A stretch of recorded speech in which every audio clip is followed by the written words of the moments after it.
Hey guys, welcome back. It is Four Towers Films here with Doug 218. Happy Tuesday. How are you guys? It's a great day here. So, it is Masterchef Canada Season 6, and it is a double episode 8 and 9. Methinks they are trying to get closer to the end of the season. And really, we're only maybe 2 episodes away because next week is the semifinals. Because after the end of yesterday's episode, we were down to 3. So next week it'll be down to 2, and then it'll be the final. So there's only about 2 episodes left. So it's fast finishing. So it was the first. We start off with a mystery box challenge. And not just any mystery box. The chefs walked into the kitchen and this box was huge. You know something? It's probably people are in there if this box is big. And you are correct. It was a box full of family. Their family members. So Josh's wife, Chrissy's sister, Jennifer's boyfriend, Chanel's husband, and Andre's aunt. And they had to cook a traditional fried chicken meal with coleslaw, gravy, and a biscuit. However, the catch was the contestant wasn't doing the majority of the cooking, and they were helping. The family member was doing the cooking, and they could advise. They could come in for 18 minutes only through the whole cook. Yeah. But the majority of it had to be the loved one doing the cooking. Well, and what's funny, because Josh admitted he's a bit of a control freak, so so Chanel admits that too in the kitchen. Josh clocked in right away. Right. So he jumped in. Jennifer actually ate up a lot of her time too. Yeah, because as she said, her partner doesn't cook that much. Right. Actually, same with Josh. He says his wife doesn't cook. Chanel said the same thing. You know, the only 2 who actually had ones who cooked were Chrissy and her sister and Andre and his aunt. Yeah. They actually cooked too. So they kind of had the advantage of that. They didn't actually have to help them that much. No. They already knew how to cook. So it was a lot of back and forth. And like Chrissy, Jennifer, used so much. She was down to 10 seconds. Toward really some of the vital areas, like when they were actually cooking the chicken instead of prep time, because she was helping with prep and all that stuff. And Josh did too, because he jumped in right away and all that stuff. But he actually did a little bit better time management, I think. Yeah. So he was able to help out a little bit over the whole course. Chrissy barely had to clock in, and neither did Andre, really. Yeah. Only a little bit to help prep and stuff like that. Like Andre's the one who did the biscuit. Well, because his auntie said she doesn't like to bake, so she did the chicken. He did the biscuit. And so, they get finished, and it's done. They bring them up. They all made it in time, and all of them did a pretty good job. Really. Phenomenal. Okay. Maybe the chicken was a little bit burnt, but it was all juicy. It wasn't dry. They liked most of the gravy. The only thing was I think with Jennifer, because her boyfriend or husband put a roux in the gravy, and they used peanut sauce. It's like a combination of peanut sauce gravy, and it kind of thickened up too much. Because peanut has a natural thickening agent in it. And so it made it too thick. So that was really their only thing with Jennifer. And so the winner of that was Andre and his aunt. Auntie Joan. So Andre got the advantage in the next challenge. So the next challenge basically was a big spinning wheel. And then called the Wheel of Fruit. It was all tropical fruits. And some of them I never heard before. And depending on what color section you landed on, you had to either go savory or sweet. But with that fruit. So Andre's advantage was he could choose the fruit he wanted to cook with. So he chose passion fruit. He said he's always really wanted to work with passion fruit. I think he had, but he said he really liked passion fruit. So as he put it, a lot of the fruits that are on this wheel are grown in Jamaica, so Right. he's So he knows he's how to use familiar with most of them. Chrissy spun and she landed on the sugar apple. Sugar apple. Yeah. And I think she got the dessert. And she like had a a sweet. Josh had to cook tamarind. I've never heard of tamarind. Maybe you have. Excuse me, guys. And I think he got savory. Yes. And Chanel a soursop. Soursop. And she had to do it sweet. Yeah, she had to do sweet. And Jennifer landed on coconut, and she had to do it savory. Right. So it was like a mix, really. Like we're almost split down the middle. And of course, Andre was the only one that didn't have any sort of issue with his ingredients because, like he said, and also it grew in his backyard. So right. Well, he even said a lot of the ones that were there, he's kind of already worked with because it grows in Jamaica. So, but then he said he loved passion fruit. So, luckily, he got to choose what he wanted to cook. So, two of them had like the most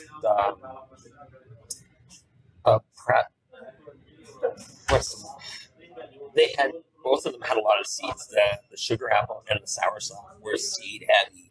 Yes, so they said that was the hardest thing, is taking the seeds out of them. It took a lot of time.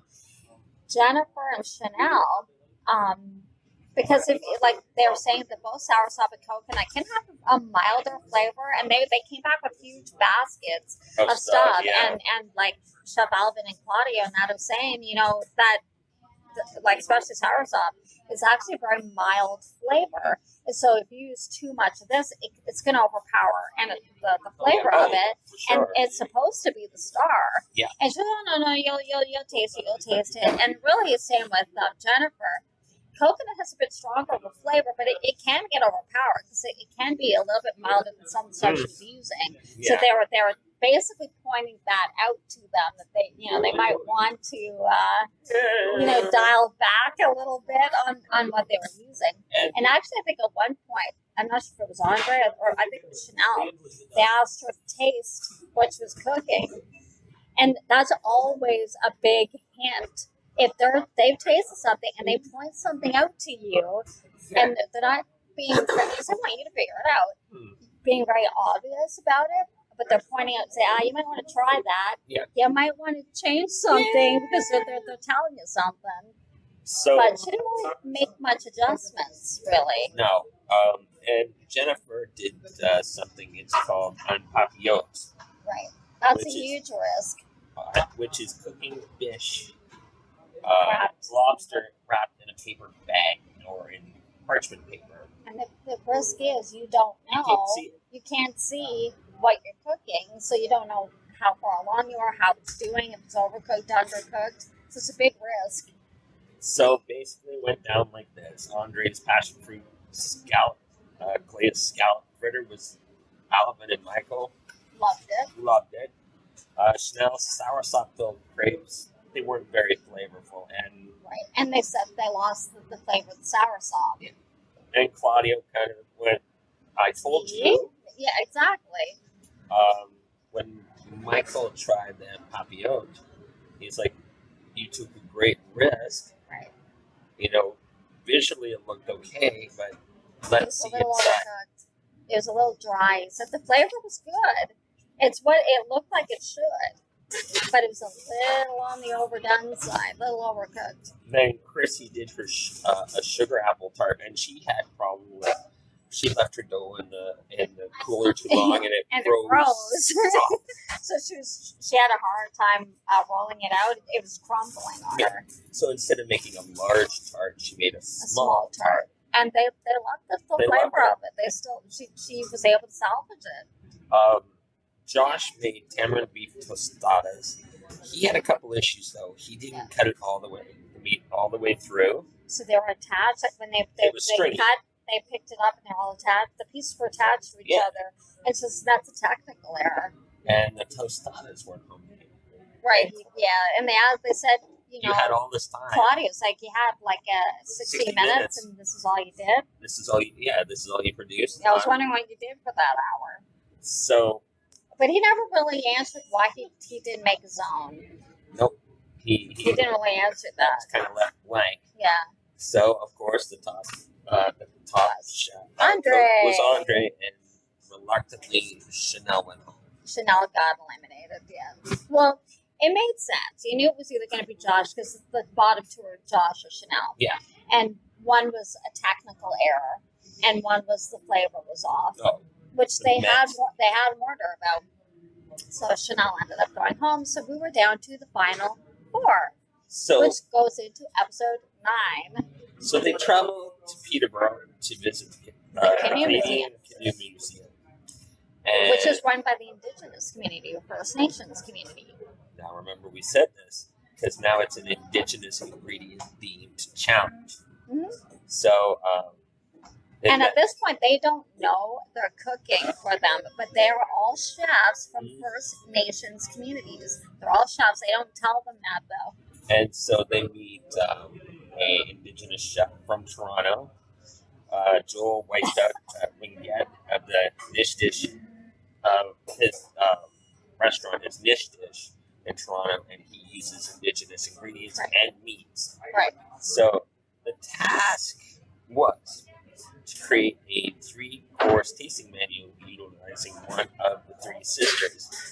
Which are the first 3 crops ever grown here in Canada. Do you remember what they were? There was corn, white corn, green beans, like longer, not the green beans are probably used for longer ones, and squash. First 3, fun fact, if you want to know your history, first 3 ingredients ever grown in Canada. And they were known as the 3 sisters. The 3 sisters. And of course, by Indigenous people. So, Chef Joel came with a gift for the cooks. White corn. Right. It's really interesting looking because it kind of looks like popcorn. It really does. It's really interesting. And the home cook said it had a smoky taste to it. Right. So not like the corn maybe you're used to. I mean, if you've ever worked with white corn, you'll know what the flavor's like. But it's really different than the corn that most people use. So because Josh was the top of the elimination challenge, he won that. He got to. It was a team challenge. So basically, he chose both teams. Yeah, he picked his partner, which was Jennifer. 100%. Because he said he hadn't worked with her before, and he liked her creativity. She comes up with a lot of good ideas, and she's creative. So Josh and Chrissy are partnered, and Andre and Jennifer are partnered. So here we go. Jennifer and Andre opted for a pemmican. One was a blue team, one was a red team. And inspired bison steaks with corn, partridge, and sour cherries and beans. For their appetizer, of course. And squash cake. Well, that was their dessert. That was their dessert. Sorry, guys. Chrissy and Josh, they made a corn chowder with a corn fritter. That was their appetizer. Venison with butter-basted beans. Of course. That was their main. And bannock and squash pudding. Now, bannock is East Coast bread. Well, it was like a deconstructed. So what it didn't look like it would normally look like. They deconstructed it. And the judges really liked the flavor in that of it.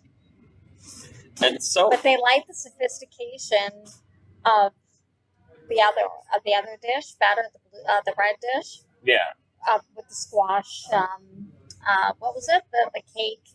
Well, they were, and it had the squash cake had a chocolate bark, and they really elevated the plating on it.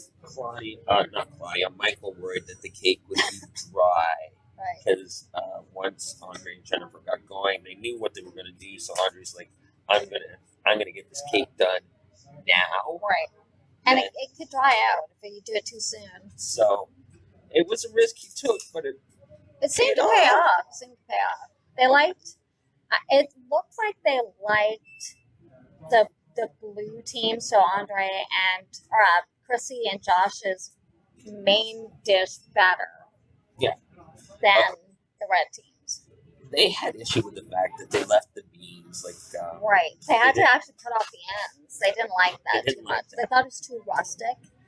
So when it came down to it, the best dishes of the night were Andre and Jennifer's. So red team won. Andre and Jennifer won. Like, there was really, if you think about it, it was very minute things that they really, it wasn't the cook or anything like that. They liked the cooking of flavors. It was things like leaving the little things, little nitpicky kind of things, really. So basically that meant Josh and Chrissy are headed for the pressure test. and oh my, what a pressure test. They said one of the hardest one they've done yet. Okay, they said here's what it is. It is a tempered chocolate sphere containing it was pretty. Beautiful, containing a pistachio sponge cake and brulee base. Now they also had... And they poured, and Chef Michael poured like a caramel sauce over top, and it melted the sphere into it. Oh, it looked so pretty. Cake. Yes. So, 70 minutes, and it's a replication challenge. Josh pooped himself a little bit. Because he's not a baker where Chrissy does bake. And this is all like fine detail stuff. He's like, look at me, I'm a big guy. I'm supposed to make this beautiful sphere. However, his sphere was setting in the mold. He's better. More than me. Like he was able to get like the chocolate to go around the sphere. Where Chrissy's was setting up too soon. Yeah, it was not coating the whole sphere very well. And it was looking very rough. And that was mostly because of the tempering. She wasn't tempering her chocolate, so she gave up on using that and she opted for a balloon instead. And it was just basically painting the chocolate on the balloon. So it was a lot rougher and more rustic looking than it would have been. Well, because you could see the creasing over, like... Well, yeah, because she's putting it on, like, instead of, like, rolling it around in the sphere, like, naturally, then it'd be smoother. And then, of course, they put that in the blast chiller to cool off the set while they make their cake. Now, our cake turned out well, and Josh had a little bit of problem with it. It wouldn't set up at first. Yeah, the toffee was too light. The toffee was too light. And like Andre and Jennifer were like, No, they were like, yeah, you might want to do that again. So he did it again. And so he did. It came out better that time. But so they right to the wire. They did it. They got pretty well done. Chrissy's flavors were dead on. Oh yeah, they loved her cake. It's just the sphere obviously wasn't. But it melted. It was the right consistency. They loved the flavors. The cake was moist. Everything. Josh, I think his cake was a little dry, but he had the beautiful sphere. Again, the melted. It was perfect consistency. All that, and they liked the flavors. So it really came down to the sphere. And so in the end, Chrissy went home, and that was primarily only because of her sphere, because she had the tech problem with the tempering of the chocolate. So that was kind of sad. Like, we were hoping, I mean, we like both of them. I think we think everybody loved how it deserves to be that they're all great cooks, you know. And we were even saying that we're not even sure who really has the best chance because they're pretty evenly matched, really, we think. Like, I know a lot of people doesn't think Josh is as good as Andre and Jennifer. I think he is. He's earned his spot. I think he's done very well. Yeah. I think he's done very well. He's got good flavors. Yeah, they've all had technical issues, but I think any one of them could take it personally. What do you guys think? Who do you think has the best chance of winning? Do you have a favorite? Are you sad Chrissy went home? We were kind of where we like her. And she named who she thought would be the winner this season, which was Andre. She thought it'd be Andre. A lot of them think it'll be Andre. And Grant, he does have a very good shot. Oh, because he's very good. Very talented. He's very good. He hasn't been in the bottom too much. No. And that's always usually a sign that you're going to do well in the finals. So all in all, both episodes were really good. Really good and very challenging. Oh, yeah. They've really upped their game, I must say, this year. The challenges they're giving them. It'll be interesting to see what next week's episode Next week's is the semifinal, and it goes down to 2. And so we'll be heading into the last couple episodes in the next little while for Masterchef Canada Season 6. Exactly. So we will see if any of our favorites, if you have any favorites left in the competition, make it to the final episode. Yeah. That's it for this week. Thanks for watching, guys. If you liked it, give it a thumbs up. Don't forget to subscribe and hit the notification bell. Oh, yeah. Well, actually, it depends on which way you're holding your device. If you're not on a laptop, could be anywhere. That's true. It's true. It could be. Take care, guys. We will see you next week. Bye. See you guys. Bye.